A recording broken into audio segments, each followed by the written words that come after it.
Hola a todos, buenos días. El día de hoy vamos a hablar de la hipertensión en el embarazo. Este es un tema muy importante y hay que tener mucho tiempo de estudio con detenimiento para el examen en ARM. Entonces comencemos. Bueno, para empezar hay que saber que hay diferentes tipos de hipertensión, varias definiciones. Entonces son las que voy a ir explicando. Entonces, la hipertensión gestacional, así como tal, hipertensión gestacional, es la que se va a presentar después de la semana 20 de gestación con proteinuria negativa. En el posparto, es decir, después de las 12 semanas posparto, cuando hay cifras tensionales normales, se va a hablar de una hipertensión transitoria. Es decir, que solamente se elevó en el embarazo y que después del posparto ya fue normal. Entonces solamente va a ser transitoria y cuando siguen habiendo cifras elevadas se va a llamar hipertensión crónica. Bien, la preeclampsia, tema muy importante, hay que estudiar mucho de esto. Esto solamente es un pequeño repaso sobre todo de la guía práctica clínica y del CTO de ginecología y obstetricia. Pero yo les pongo, acuérdense, en letras rojas y grandes los puntos clave. Entonces, la preeclampsia es la presencia de fibras tensionales altas, es decir, mayor o igual a 140/90 milímetros de mercurio. Es importante determinar que esto es en dos ocasiones, o sea que dos veces la hayamos tomado con un margen de 4 horas de diferencia.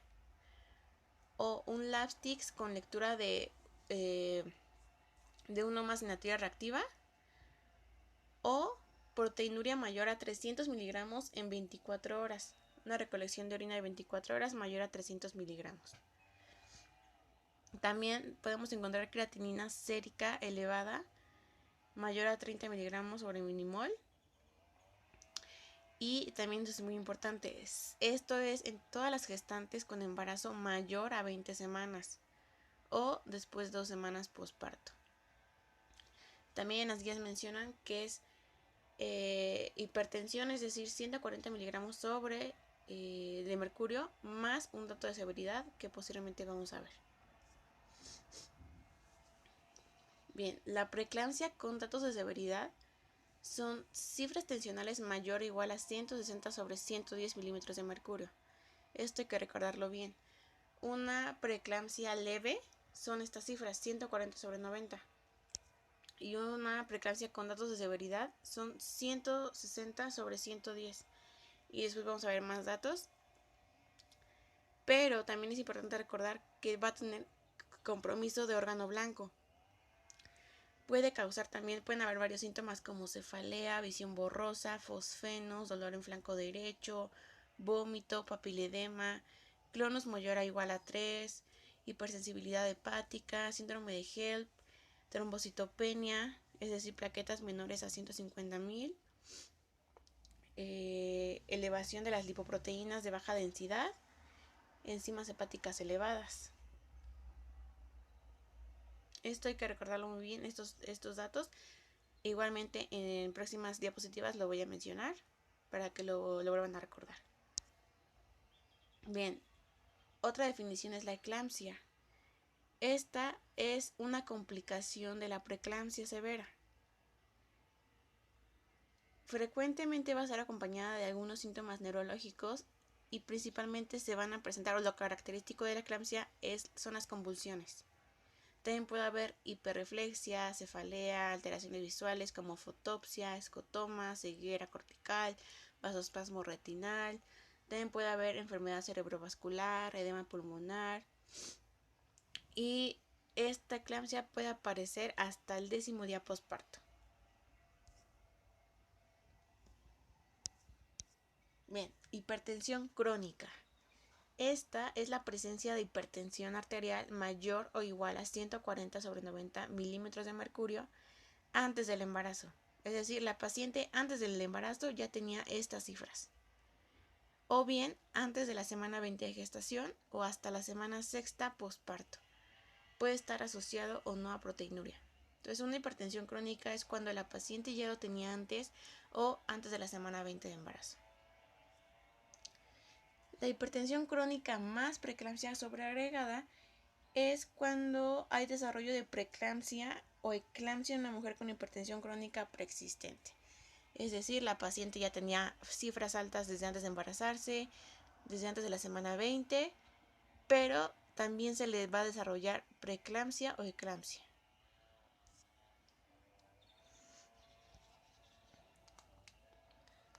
Bien, es importante recordar que la etiología de la preeclampsia aún es desconocida. Puede haber muchos factores, pero en mujeres con factores predisponentes se puede o se produce una alteración inmunitaria que produce isquemia y liberación de factores vasoconstrictores como el tromboxano, provocando una lesión endotelial diseminada que da lugar a diferentes síntomas y signos de la enfermedad. Estos factores van a producir una vasoconstricción generalizada, ocasionando una elevación de la tensión arterial y una alteración a nivel glomerular típica, que es la endoteliosis glomerular, que es cuando se va a producir la proteinuria. Y en caso de tener estos dos datos, la hipertensión y la proteinuria, pues es cuando se va a hacer el diagnóstico de preeclampsia. Bien, entonces sigamos. Los factores de riesgo para la hipertensión gestacional y preeclampsia son varios. La edad materna es cuando la mujer tiene mayor a 40 años, tiene un mayor riesgo. Cuando es una primigesta, una primiparidad, la raza, historia familiar de preeclampsia también es muy importante, un embarazo mediante técnicas de reproducción asistida, un índice de masa corporal mayor a 30. Es importante saber que en mujeres con obesidad es más común. Algunas comorbilidades como diabetes mellitus, hipertensión arterial crónica, enfermedad renal crónica, trastornos inmunológicos y de la coagulación. También la paciente que haya tenido en embarazos anteriores preeclampsia o hipertensión gestacional. Esto se me olvidó ponerlo, pero también es muy importante. Aquí está un cuadro de la guía práctica clínica en donde nos menciona todo lo que acabo de decir. Si lo quieres leer con detenimiento, ponle pausa al video. Y hasta abajo viene presión arterial sistólica mayor a 130 antes de las 20 semanas. Es un factor de riesgo. Y la presión arterial diastólica mayor a 80 antes de las 20 semanas. También existen algunos factores de riesgo, pero a nivel fetoplacentario, que sería un embarazo múltiple, enfermedad trofoblástica gestacional, triploidías e hidrops fetalis no inmune. Es más común que en los casos clínicos nos venga un embarazo múltiple, entonces hay que tenerlo muy en cuenta. También es importante hacer durante las citas de la paciente, mediante diagnóstico, la monitorización del feto, que va a incluir ultrasonido fetal. ¿Esto para qué? Para evaluar el peso fetal, para ver que no tenga bajo peso y también evaluar el volumen del líquido amniótico. También podemos mandar a hacer una prueba sin estrés para evaluar la reactividad del ritmo cardíaco del feto o la determinación del perfil biofísico. Esto para evaluar la bienestar fetal, que hasta el último de las diapositivas voy a poner el cuadro de la guía de práctica clínica para que lo relacionemos con el caso clínico que también voy a mencionar. Bien, esto también grábaselo muy bien, póngale pausa, repiten el video las veces que sea necesario. Los criterios de gravedad. Esto hay que tenerlo muy en cuenta porque es muy importante, ¿bien? Entonces, criterios de gravedad. TA sistólica mayor a 160 y diastólica mayor a 110. Va a haber proteinuria mayor a 2 gramos en 24 horas. Creatinina va a ser mayor a 1.2 miligramos sobre decilitro por disminución del aclaramiento de la creatinina. Va a haber oliguria menor a 500 mililitros en 24 horas. Plaquetas menores a 100.000 o anemia hemolítica microangiopática. va a haber también elevación de enzimas hepáticas mayor a 70 unidades sobre litro, y la LDH va a estar mayor a 600 unidades sobre litro. También va a haber dolor epigástrico o vómitos. En cuanto a...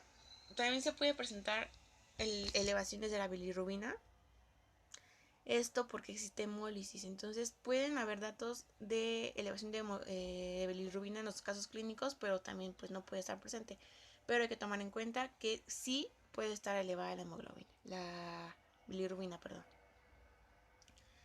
También va a haber cefalea, alteraciones visuales como gravedad, hemorragia retiniana, exudado en fondo de ojo, papiledema, edema pulmonar, o ya en un caso más grave, un síndrome de HELP, que por sus siglas, como ya sabemos, quiere decir que va a haber hemólisis, elevación de las enzimas hepáticas y plaquetopenia.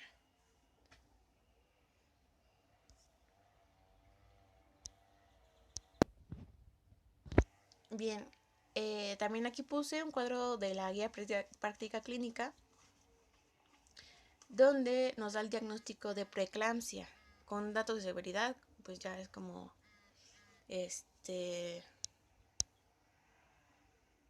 más específico en cuanto al órgano o sistema afectado.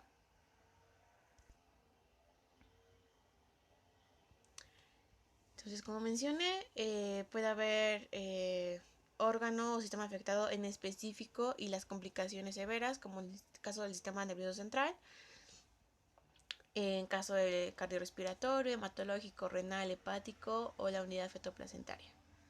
Bien, entonces también como mencioné anteriormente, si quieren póngale pausa para que lo lean con detenimiento y sepan bien cuáles son las complicaciones severas en cuanto a órgano o sistema afectado.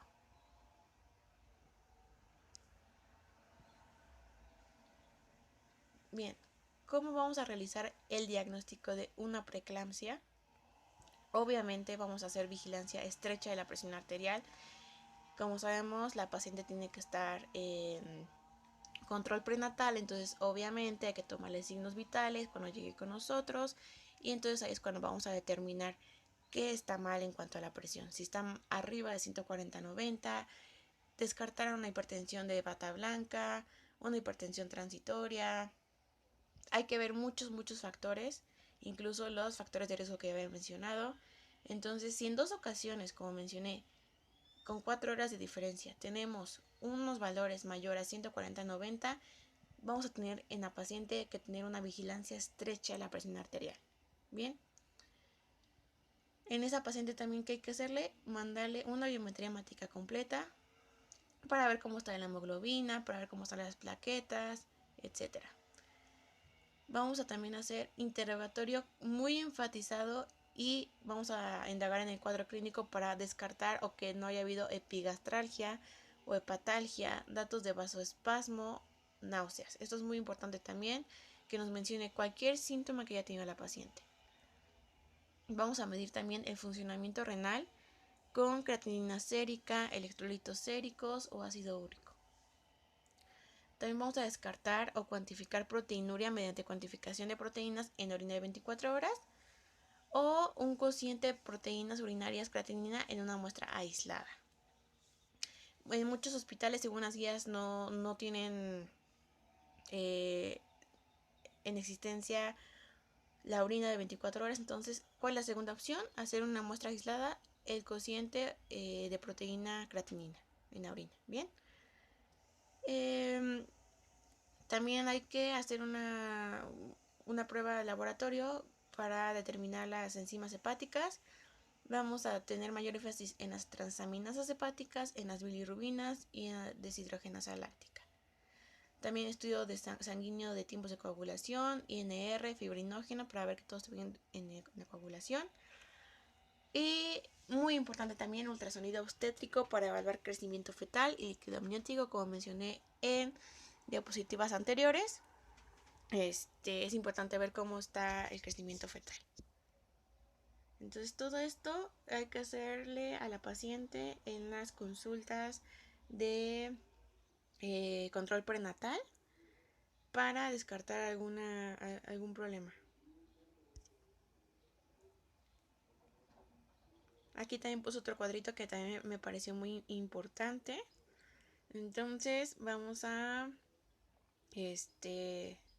determinar una hipertensión arterial mayor a 140/90, asociado a proteinuria mayor o igual a 300 miligramos de proteínas en orina de 24 horas, o bien presencia de uno más entidad reactiva, ya sea en una orina tomada al azar o relación proteína-creatinina mayor a 0.3.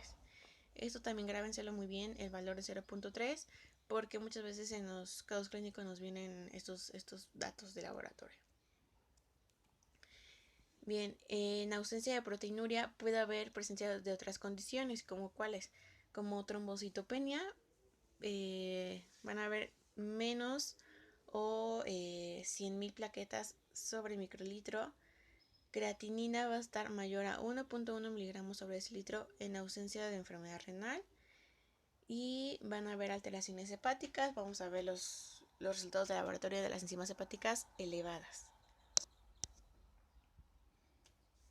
Bien, también es muy importante, y lo menciona el CTO, que hay que aprender a diferenciar entre una preeclampsia leve y grave, o con datos de severidad. Entonces, una preeclampsia leve es cuando la presión arterial está entre 140/90 y menos de 160/110. Va a haber una proteinuria mayor a 300 miligramos en 24 horas y menor a 2 gramos en 24 horas. Va a haber un edema pretibial generalizado leve. Sí puede o no haber edema, pero sí es común que aparezca, pero recordemos que va a estar generalizado pero en forma leve. Va a haber diuresis mayor a 500 mililitros en 24 horas. Complicaciones maternas van a estar ausentes y las complicaciones fetales también.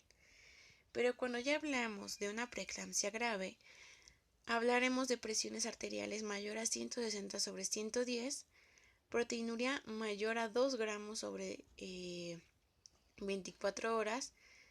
Aquí sí va a haber un edema generalizado e intenso, una diuresis menor a 400 mililitros sobre 24 horas, y sí van a haber complicaciones tanto maternas como fetales. Bien, en cuanto al tratamiento, en las guías y pues en la práctica diaria sabemos que el tratamiento de elección para las hipertensiones en cuanto a eclampsia, preeclampsia o crónica, el tratamiento de elección va a ser la finalización de la gestación. Hay que tomar en cuenta cuando la gestación ya es a término. Bien. Pero sin embargo, cuando hay gestaciones pretérmino, va a ser preciso ya el tratamiento antihipertensivo para lograr controlar la enfermedad y prolongar el embarazo hasta que se haya alcanzado la madurez pulmonar. Pero solamente esto va a ser posible siempre que no nos encontremos con una preeclampsia grave. Entonces, siempre que el embarazo o la gestación sea pretérmino, hay que empezar ya con el tratamiento médico o antihipertensivo para tratar de alargar un poquito hasta alcanzar las semanas de término. Bien, entonces también el tratamiento médico, el antihipertensivo, va a estar indicado cuando la TA diastólica se encuentra mayor a 100 o la sistólica mayor a 150.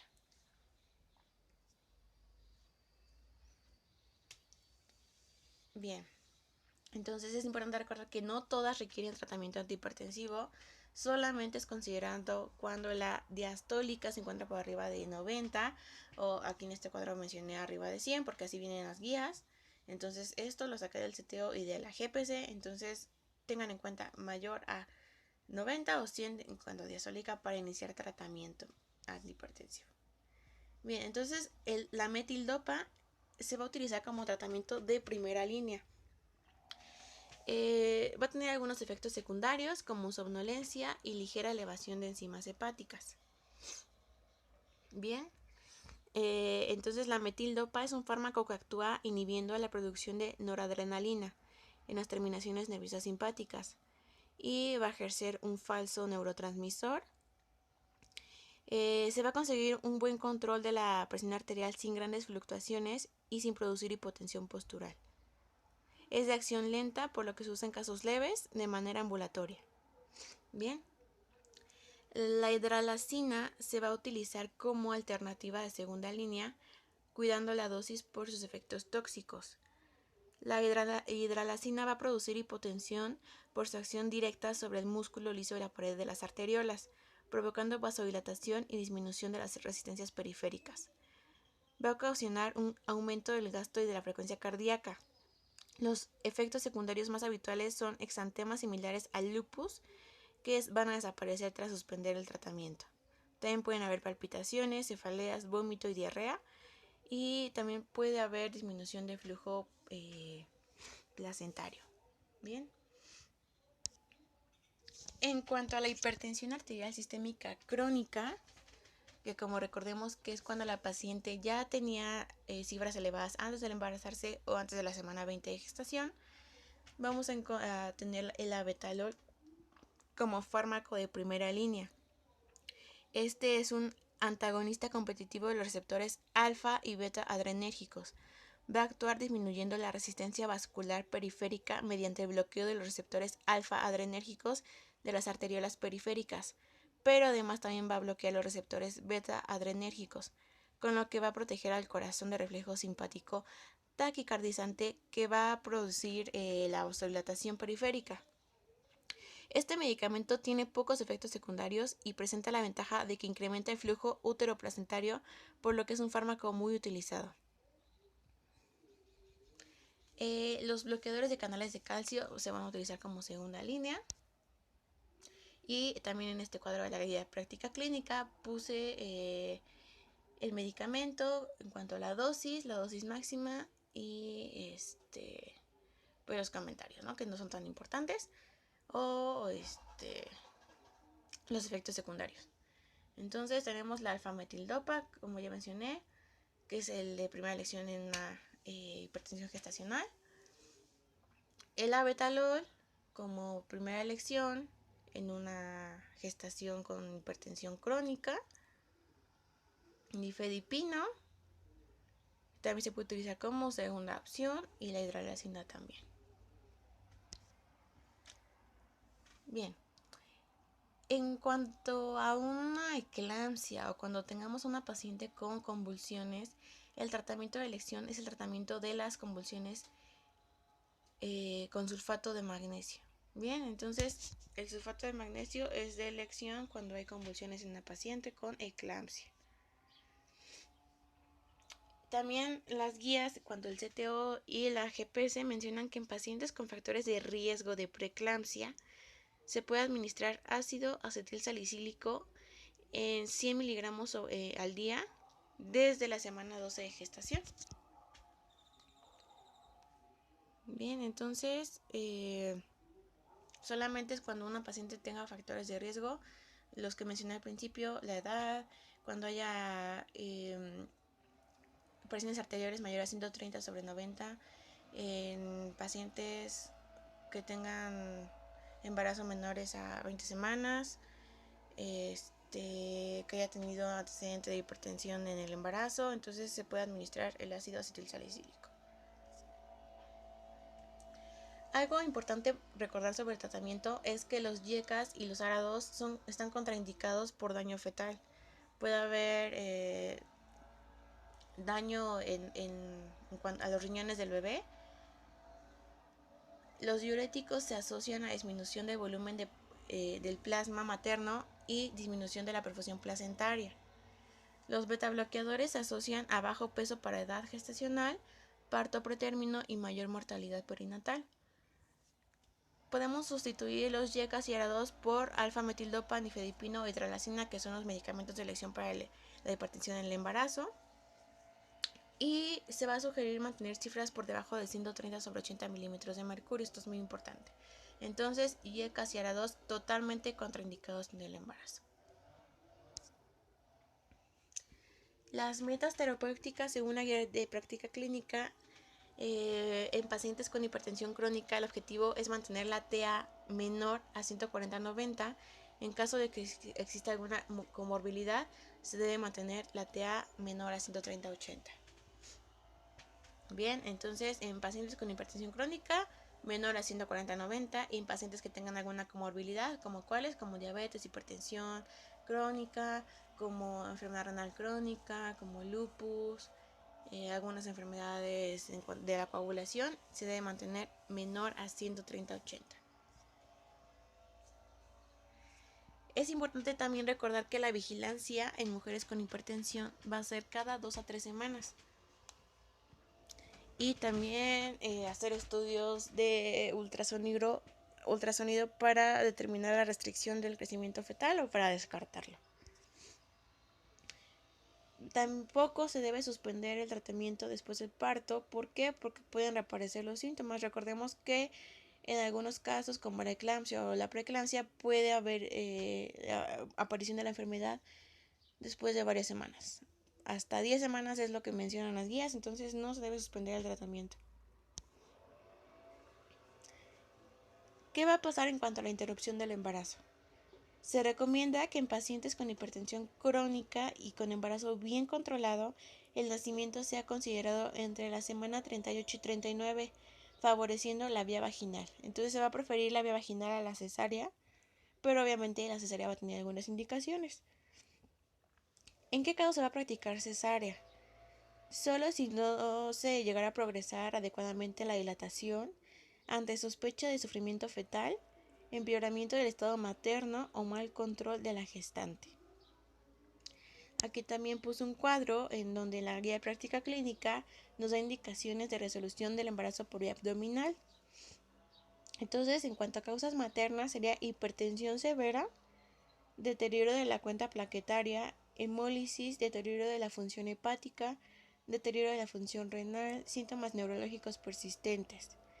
Y en cuanto a causas fetales, cuando nos encontremos con desprendimiento prematuro de placenta normoinserta, restricción de crecimiento intrauterino severo y estado fetal no confiable.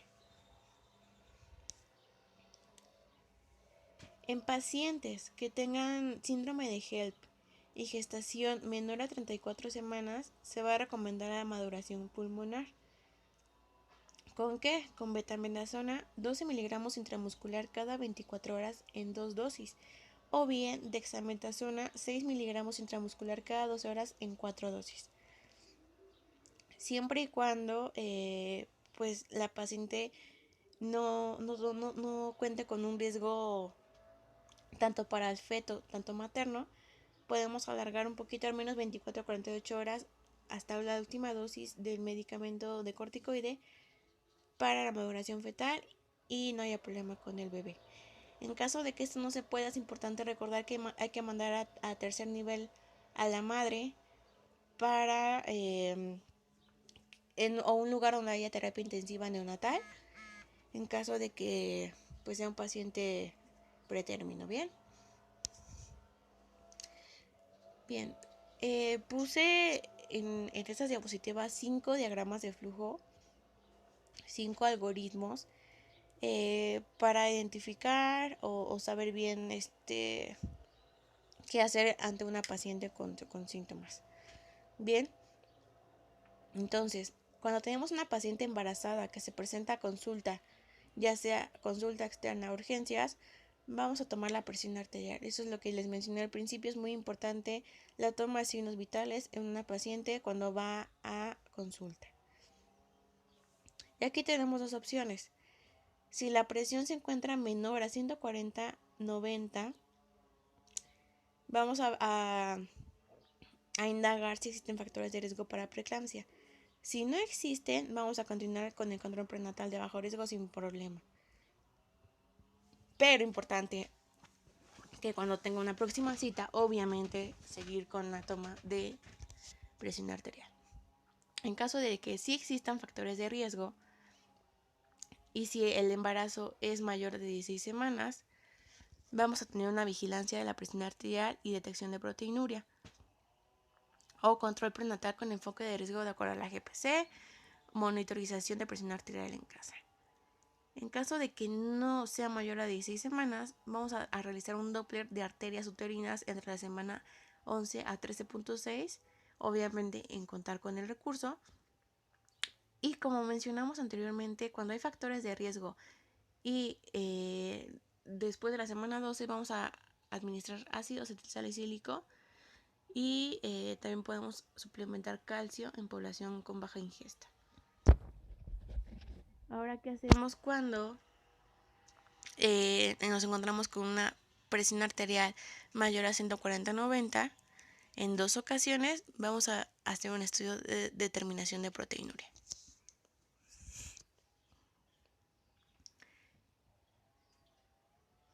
Bien,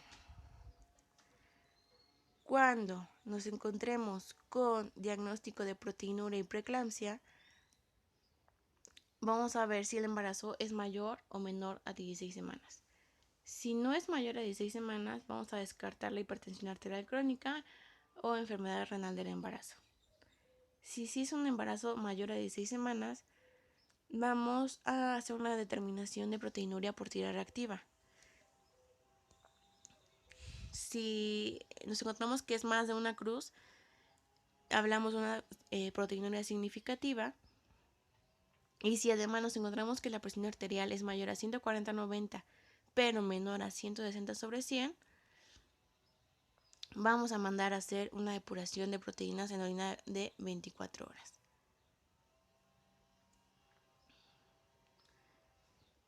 Cuando nos encontramos que la determinación por tira reactiva es menor de una cruz, vamos a realizar cociente de proteinuria creatinina.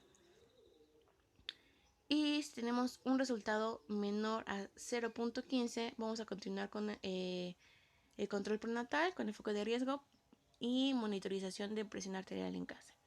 Si nos encontramos con un cociente entre 0.15 y 0.28 y tenemos que la presión arterial es menor a 120, vamos a descartar una enfermedad renal en el embarazo y en caso de que la presión sea alta, vamos a hacer la depuración de proteínas en 24 horas. Bien.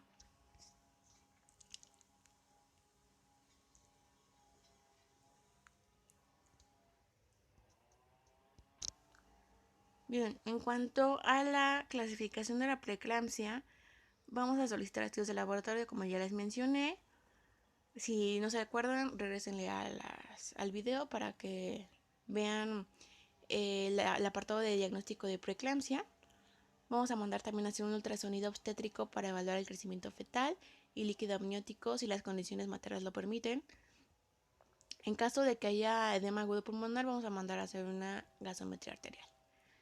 Bien. Aquí vamos a determinar si hay condiciones adversas o complicaciones severas.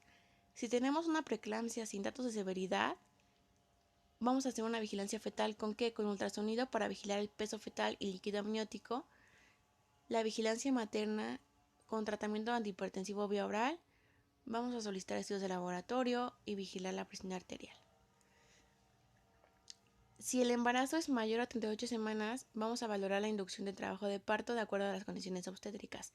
Si el embarazo no es mayor a 38 semanas y es menor, vamos a valorar el egreso hospitalario y consultas en obstetricia no mayor a 2 semanas.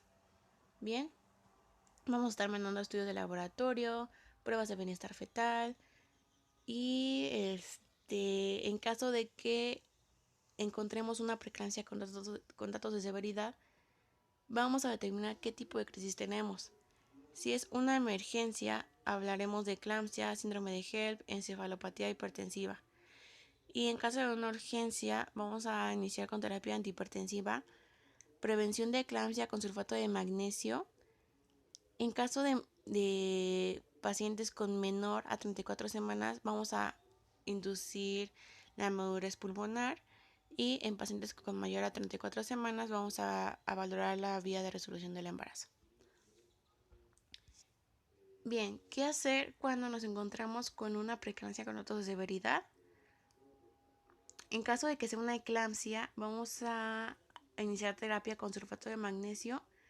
Vamos a mantener la oxigenación y protección de la vía aérea, aplicación de oxígeno por mascarilla, terapia antihipertensiva, monitoreo de la presión arterial, cuantificación de uresis, monitoreo de la frecuencia cardíaca fetal. En cuanto al síndrome de HELP, vamos a iniciar igualmente terapia con sulfato de magnesio, valorar inicio con terapia con corticosteroides, terapia antihipertensiva con monitoreo de la presión arterial, cuantificación de uresis y monitoreo de la frecuencia cardíaca fetal.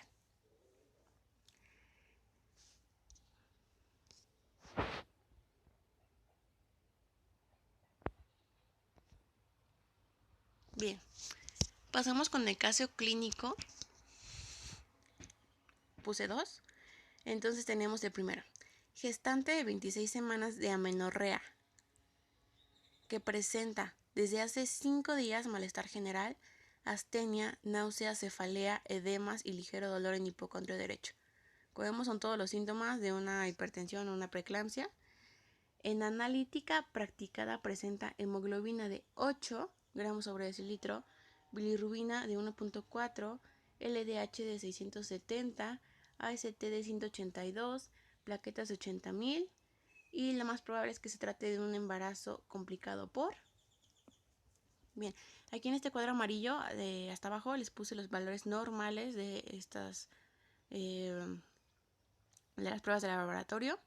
Entonces, como podemos ver, la hemoglobina está disminuida, la bilirrubina está aumentada, la LDH no la puse aquí, pero también está aumentada, la ACT o GOT está elevada, las plaquetas están disminuidas, que son criterios, como sabemos, de una hipertensión. Entonces, tenemos como opción muerte fetal con paso de sustancias tromboplásticas a la circulación materna, desprendimiento prematuro de placenta superior al 50%, y su inmunización eritrocitaria con transfusión feto-materna o preeclampsia severa. ¿Ustedes qué creen que sea? Al principio yo les di mucho énfasis de que recordaran los criterios de gravedad o de severidad. Y si tienen alguna duda, regresense al video para que pues chequen los datos que les estoy dando en el caso clínico.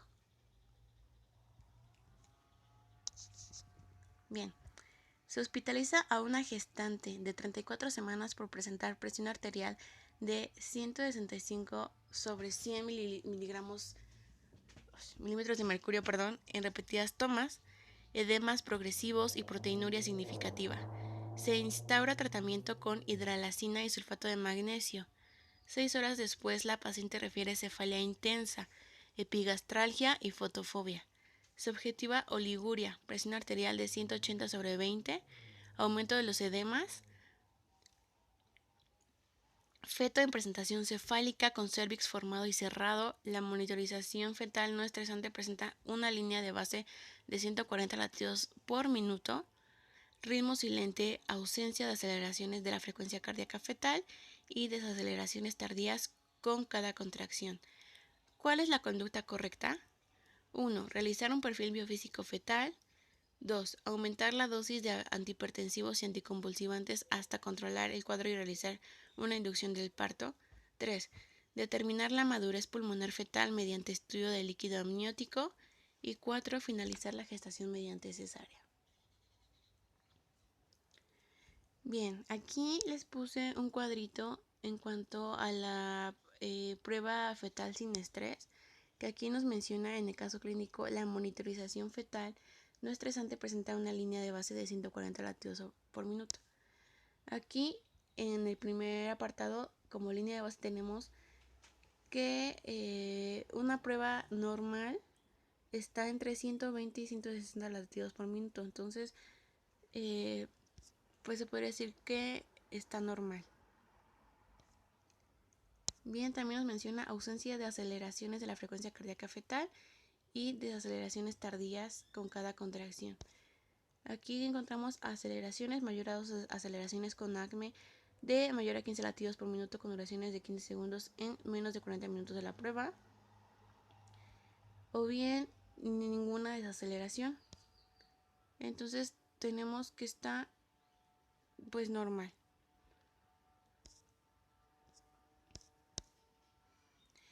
Y aquí también tenemos, o les puse un cuadrito del perfil biofísico para que lo lea con detenimiento. No es tan importante recordar todos estos datos, pero sí al menos la línea base de este en cuanto a nivel normal, atípico o anormal. Bien, y cuando también las desaceleraciones o aceleraciones. No les doy las respuestas porque me gustaría que se regresaran tantito al video para determinar cuando se trata de una preeclampsia severa o con datos de gravedad. Entonces me gustaría que lo dejaran en los comentarios los resultados correctos para pues yo indicarles si es o no correcta la respuesta. Bien, si tienen alguna duda, no duden en dejármelo en los comentarios o en las redes sociales. Este sí es un tema muy importante, darle mucho tiempo de estudio. Sí está un poquito complicado, porque más que nada es un poquito confuso en cuanto a las preguntas de los casos clínicos, en cuanto a la terapéutica, en cuanto a iniciar cesárea o no, en cuanto a los perfiles biofísicos fetales, etcétera. Entonces, esto nada más es un repaso, hay que recordarlo. Ustedes ya habían leído anteriormente la guía de práctica clínica, los estudios o cualquier curso o cualquier guía que estén tomando. Entonces, esto solamente me gustaría que fuera como una guía o un repaso a lo que ustedes ya habían leído. Bien, entonces, si también les parece de mucha importancia, regresen a los algoritmos, pónganle pausa. Son interesantes, pero yo creo más bien que los puntos claves son los que ya puse en rojo para que lo tomen muy en cuenta.